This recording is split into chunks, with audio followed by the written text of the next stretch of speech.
அப்புறம் big pass விசிறிகளே எல்லாரும் எப்படி இருக்கிறீங்க? பிக் பாஸ் சீசன் 10 ப்ரோமோ வெளியாகி மிகப்பெரிய அளவில் பரபரப்பை ஏற்படுத்தியிருக்கு. பரபரப்பா? அப்படியெல்லாம் ஒன்றும் ஏற்படலையே. ஆமாம், நானும் ஒத்துக்கிறேன். ப்ரோமோ ஒன்றும் எந்த பரபரப்பையும் ஏற்படுத்தலை. ஆனால் ப்ரோமோவில் விஜய் சேதுபதி அவர்கள் போட்டுட்டு ஆடினார்ல அந்த காஸ்டியூமு, அது மிகப்பெரிய அளவில் பரபரப்பை ஏற்படுத்தியிருக்கு. மனுஷன் வெள்ளை கலரில் வேஷ்டி கட்டியிருக்காப்புல, உள்ளுக்குள்ளே கருப்பு கலரில் சட்டை போட்டிருக்காப்புல, சிகப்பு கலரில் துண்டு கட்டியிருக்காப்புல, மேலே ஒரு குடுகுடுப்புக்காரன் கோட்டை போட்டுக்கிட்டு, அதுவும் நைட்டில் ஷூட் பண்ணியிருக்காங்க. கண்ணாடியை எடுத்து கூலர்ஸ் எடுத்து நைட்டில் போட்டு அவர் பாட்டுக்கு ஆடிக்கிட்டு இருக்காப்புல.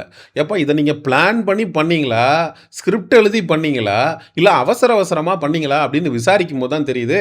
தலைவர் வந்து ஒரு ஷூட்டிங் ஸ்பாட்டில் இருந்து அவசர அவசரமாக வந்து 2 மணி நேரத்தில் ப்ரோமோவை ஷூட் பண்ணி கொடுத்துட்டு போயிருக்கிறாப்புல.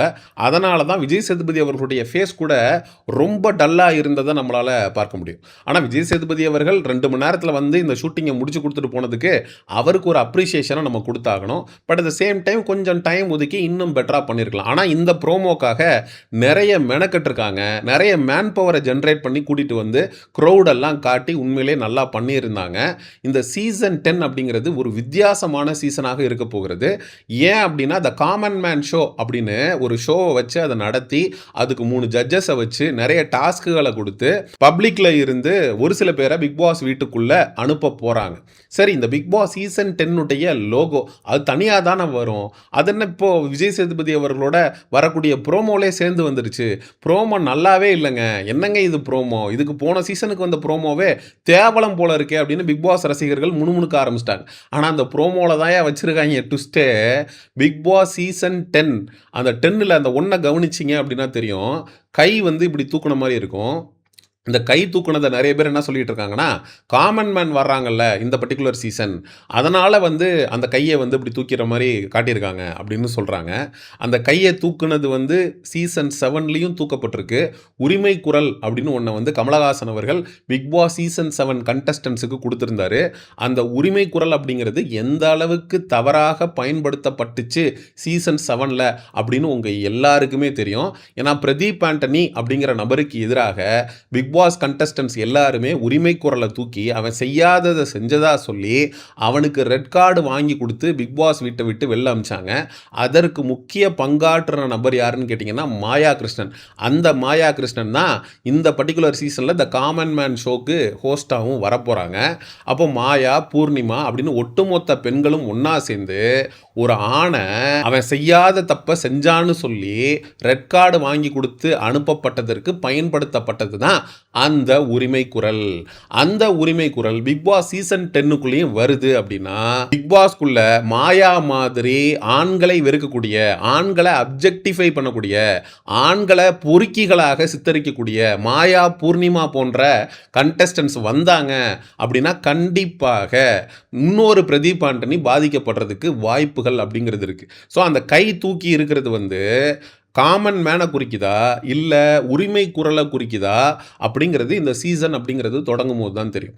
என்னதான் ப்ரோமோவை பிரம்மாண்டமாக விட்டாலும் அதில் ஏதாவது ஒரு குறை கண்டுபிடிக்கிறது அப்படிங்கிறது நம்ம பிக் பாஸ் ஆடியன்ஸுக்கும் பிக் பாஸ் ரிவ்யூவர்ஸுக்கும் இருக்கக்கூடிய இயல்பான விஷயந்தான். நீங்கள் ப்ரோமோவை கிராண்டாக கொடுக்கறது அப்படிங்கிறதையும் தாண்டி கண்டஸ்டண்ட்டை நல்ல பிராண்டாக கொடுங்க, நல்ல ஆட்களை செலக்ட் பண்ணுங்கள், டாஸ்க்கை வந்து நல்லா வைங்க. இந்த ஒட்டுமொத்த ப்ரோமோவுமே நைட்டில் வந்து ஷூட் பண்ணி எடுத்தது அப்படிங்கிறது இரவு நேரங்களில் பிக் பாஸ் வீட்டுக்குள்ள ஒரு முக்கியமான விஷயங்கள் நடக்க போகுதோ அப்படிங்கிறத ஆடியன்ஸுக்கு இன்டைரக்டாக கன்வே பண்ணுறாங்களோ அப்படின்னு சொல்லிட்டு நமக்கு தோணுது. ப்ரோமோவில் வந்துட்டு வேக்கப் சாங்கை காட்டுறாங்க. வேக்கப் சாங்கில் வந்து பிக் பாஸ் வீட்டில் 8 மணி ஆனால் எல்லாரும் எந்திரிச்சு நின்று தையத்தக்கன்னு ஆடுவாங்க. அதை பார்த்துட்டு ஆடியன்ஸ் எல்லாம் ஆடுவாங்க அப்படிங்கிற மாதிரி சொல்கிறாங்க. ஏன்டா ஆடியன்ஸ் ஆடுவாங்களாடா? அவங்க தான்டா ஆடிக்கிட்டு இருப்பாங்க. ஆடியன்ஸ் உட்காந்து ஆன்னு பார்த்துக்கிட்டு இருக்காங்க. யாரா அவங்க பல்லு விளக்காமல் மூஞ்சியை கழுவாமல் இப்படி வந்து ஆடிக்கிட்டு இருக்காங்களே அப்படின்னு தான்டா ஆடியன்ஸ் பார்த்துட்டு இருப்பாங்க. அதுக்கப்புறம் ஒரு ஆணுக்கும் பெண்ணுக்கும் ஃபர்ஸ்ட் நைட்டு, அந்த ஃபர்ஸ்ட் நைட்டில் பெட்டில் பூவெல்லாம் போட்டு வச்சுருக்கிறாங்க. அங்கே பார்த்தீங்கன்னா ஒரு டிவி இருக்குது. அந்த டிவியில் வந்து அந்த சாண்ட்ரா, பார்வதி இவங்க 2 பேருக்கும் நடுவில் நடந்த அந்த கார் ஃபைட் சீக்வன்ஸ் ஓடிட்டுருக்கு. திவ்யா கணேஷ் வந்து பார்வதி கிட்ட சண்டை போடுற அந்த சீக்வன்ஸ் வந்து இந்த டிவியில் ஓடிட்டுருக்கு. ஆணும் பெண்ணும், அதாவது புருஷனும் பொண்டாட்டியும் 2 பேரும் பண்ண வேண்டியதை பண்ணாமல் பிக் பாஸை பார்த்துக்கிட்டு இருக்காங்க.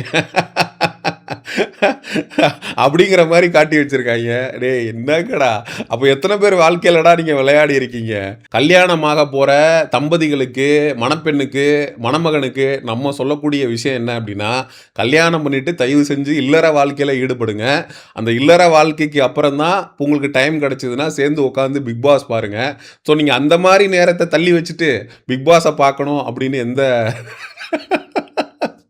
எந்த அவசியமும் இல்ல. இத சொல்லும்போதே நமக்கு கூச்சமா இருக்கு. எனக்கு என்னடா ப்ரோமோ எடுத்து வச்சிருக்கீங்க அப்படிங்கிற மாரி தான் இருந்தது.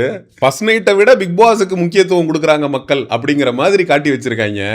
மார்னிங்ல வேக்கப் சாங்கு, ஈவினிங்ல காசிப்பு, வார இறுதியில வந்து எவிக்ஷன் ப்ரெடிக்ஷன், எவன் எவிக்ட் ஆக போறான், இவன் என்ன சொல்றான், அவன் என்ன சொல்றான், யார் எவிக்ட் ஆனா, நமக்கு பிடிக்காத கண்டஸ்டன்ட் பிக் பாஸ் வீட்டை விட்டு கதறி அழுதபடி வெளியேறிட்டாங்களா, இது எல்லாத்தையுமே பிக் பாஸ் ரசிகர்கள் 100 நாளும் உட்காந்து பார்க்க போறாங்க, கேட்க போறாங்க. இன்னும் சொல்ல போனா இந்த 24/7 பார்க்கக்கூடிய நபர்கள் வந்து உண்மையிலே பாவங்க. வீட்ல வந்து அன்லிமிட்டடா வைஃபை இருக்கு அப்படின்னா, நல்லா பார்த்து அவங்க என்ஜாய் பண்ணுவாங்க. ஆனா ஒரு நாளைக்கு 1.5 ஜிபிக்கு ரீசார்ஜ் பண்ணி அந்த டேட்டா பேக்கை போட்டு பார்க்குறவங்களுடைய நிலைமையை யோசிச்சு பாருங்க. முக்கியமாக பார்த்துட்டு இருக்கும்போது முக்கியமான ஃபைட் சீக்வன்ஸ் வரும்போது டேட்டா எக்ஸாஸ்டட் அப்படின்னு தீர்ந்து போயிடும். அதுக்கப்புறம் டேட்டா ஆட் ஆன் பேக்கு போட்டு அது பார்க்குறதுக்குள்ளே அந்த சண்டையே முடிஞ்சு போயிருக்கும். ஸோ அது மாதிரி வந்து பிக் பாஸோட ரசிகராக இருக்கிறீங்க, நீங்கள் 24/7 பார்க்கணும்னு நினைக்கிறீங்க அப்படின்னா தயவு செஞ்சு உங்கள் வீட்டில் வைஃபை கனெக்ஷன் அப்படிங்கிறத போடுங்க. ஜியோ ஃபைபர்லாம் வந்து 499 ரூபாய்க்கு அன்லிமிட்டட் பிளான்ஸ் அப்படிங்கிறது கிடைக்குது. அது மாதிரி ஏர்டெல் போட்டிங்கன்னா 599 ரூபாய்க்கே உங்களுக்கு அன்லிமிட்டட் இன்டர்நெட் அப்படிங்கிறது கிடைக்குது. ஏன்னா ஒரு ஷோவை நீங்கள் என்ஜாய் பண்ணணும் அப்படின்னா அப்படி தான் என்ஜாய் பண்ணணும். விஜய் சேதுபதி அவர்கள் ப்ரோமோவில் சொல்கிற மாதிரி எல்லா சீசனும் கெத்து, இது பிக் பாஸ் சீசன் 10 அப்படின்னு சொல்லியிருக்கிறாரு. அதனால் இந்த பர்டிகுலர் சீசன் போன சீசன் மாதிரியெல்லாம் இல்லாமல் இந்த தர்பூசணி திவாகர், அதுக்கப்புறம் அகோரி கலையரசன், அது மாதிரி புவர் கண்டஸ்டன்ட் செலெக்ஷன்லாம் பண்ணாமல் ஒரு பெட்டரான கண்டஸ்டன்ட் செலெக்ஷனை பண்ணுங்கள். நீங்கள் ப்ரோமோவை நல்லா கொடுக்குறதோ, ஐலோகோவை நல்லா கொடுக்குறதோ அதெல்லாம் முக்கியம் இல்லை. ஒரு better contestant, better task, better engagement. ஏன்னா இன்னைக்கு இருக்கக்கூடிய அரசியல் சூழல் அப்படிங்கிறதே completely different. Vijay versus Udhayanidhi அப்படிங்கிறது சட்டசபை இன்னைக்கு வந்து அவ்வளோ பேர் பார்த்துட்டு இருக்கான், சட்டசபையில் என்ன நடந்துட்டு இருக்கு அப்படின்னு. உதயநிதி ஒரு பக்கம் அரெஸ்ட் ஆகுறாரு, இன்னொரு பக்கம் வந்து மறுநாளே வந்து பட்ஜெட் கூட்டத்தொடர் நடக்குது. அதை வந்து லைவ் பண்ணிக்கிட்டு இருக்கான் இன்னைக்கு இந்த எல்லா நியூஸ் சேனலும். அப்போ மக்கள் பரபரப்பாக இன்னைக்கு அரசியலை ரொம்ப விரும்பி பார்க்க ஆரம்பிக்கிறாங்க. அப்படிப்பட்ட மக்களை நீங்கள் பிக் பாஸ் பக்கம் திருப்பணும், அவங்களுடைய கவனம் இங்கிட்டு திரும்பணும்னா அதை விட பெட்டரான விஷயத்தை நீங்கள் பண்ணும்போது தான் மக்களுடைய கவனம் அப்படிங்கிறது உங்கள் பக்கம் திரும்பும். இன்னும் ஒரே வாரத்தில் Bigg Boss the common man show அப்படிங்கிறது ஆரம்பிக்குது. அப்போது அஃபிஷியலாக ஆகஸ்ட் 16ஆம் தேதியே பிக் பாஸ் அப்படிங்கிறது ஸ்டார்ட் ஆயிடுது. 6ஆம் தேதி தான் பிக் பாஸ்ன்னு கிடையாது. ஏன்னா ஆடியன்ஸ் வந்து 16ஆம் தேதியிலிருந்து பார்த்தா மட்டும்தான் அந்த காமன் மேன் யார், அவன் பிக் பாஸ் வீட்டுக்குள்ளே போய் என்ன பண்ண போகிறான் அப்படின்னு முதல்ல அந்த காமனர் கேட்டகரியிலேருந்து போகிறவனை மக்கள் அப்சர்வ் பண்ணணும். அதுக்கப்புறம் பிக் பாஸ்க்குள்ளே போய் அவனுடைய பெர்ஃபார்மன்ஸ் எப்படி இருக்குது அப்படிங்கிறத பார்க்கணும். அப்போ 16ஆம் தேதியிலிருந்தே நம்ம இந்த பர்டிகுலர் ஷோவை த காமன் மேன்ல இருந்தே நம்ம ரிவ்யூவை ஸ்டார்ட் பண்ணிடுவோம். இந்த சீசன்ல ஒரு காமன் மேன் டைட்டில் வின்னராக வருவதற்கு வாய்ப்பு இருக்கா? இதுவரைக்கும் நடந்த பிக் பாஸ் தமிழ் வரலாற்றிலேயே ஒரு தடவை கூட காமன் மேனா வந்து ஒருத்தன் டைட்டிலை ஜெயிச்சதில்லை. ஒரு இம்பாக்டை வேணா கிரியேட் பண்ணியிருக்காங்களே தவிர டைட்டில் ஜெயிக்கிற அளவுக்குலாம் போனதில்லை. ஆனால் ஆந்திராவில் வந்து ஒருத்தர் ஜெயிச்சாப்ல, அது மிகப்பெரிய அளவில் பேசு பொருளாக மாறுச்சு. அதே போல் த காமன் மேனில் வந்து அதில் செலக்ட் ஆகி பிக் பாஸ் வீட்டுக்குள்ளே போய் ஒரு ஆணோ பெண்ணோ பிக் பாஸ் சீசன் 10 டைட்டிலை ஜெயிப்பதற்கான வாய்ப்பு இருக்கா அப்படிங்கிறத நீங்கள் தெரிஞ்சுக்கணும். அப்படின்னா த காமன் மேன் ஷோ 16ஆம் தேதி ஆரம்பிக்கிற அந்த நாளில் இருந்தே இந்த ஷோவை நீங்கள் பார்க்க ஆரம்பிச்சிங்கன்னா மட்டும்தான் இந்த ஷோவை பற்றின ஒரு ஃபுல் கிளாரிட்டி அப்படிங்கிறது கிடைக்கும். என்னதான் காமன் மேனில் செலக்ட் ஆகி பிக் பாஸ் வீட்டுக்குள்ளே போய் அந்த 20 கண்டஸ்டண்ட்டாக ஒரு கேம் ஆடுறது இன்ட்ரெஸ்டிங்காக அப்படின்னு கேட்டால் சத்தியமாக கிடையாது. எங்களை மாதிரியான நபர்கள் லட்சக்கணக்கான மக்களோட உட்காந்து அந்த 100 நாட்களும் ஒரு கேம் ஆடுறது தான் இருக்கிறதுலையே ரொம்ப சுவாரஸ்யமான விஷயம். ஸோ மக்களாகிய உங்களோட சேர்ந்து நம்மளும் இந்த பிக் பாஸ் சீசன் 10 கண்டஸ்டண்ட்டாக ஒரு கேமை விளையாட போகிறோம். So common man show starting on August 16 and Bigg Boss season 10 starting on September 6. So அதனால் மக்களாகிய நீங்கள் இந்த காமன் மேன் அதுக்கப்புறம் பிக் பாஸ்லாம் ஆரம்பிக்க போது இதெல்லாம் பற்றி என்ன நினைக்கிறீங்க அப்படிங்கிற உங்களுடைய கருத்துக்களை மறக்காமல் கமெண்ட் செக்ஷனில் சொல்லுங்கள். Exclusive Bigg Boss and entertainment அப்டேட்ஸுக்கு மிஸ்டர் செய்யோன் சேனலை சப்ஸ்கிரைப் பண்ணுங்கள். See you in the next video. Bye bye.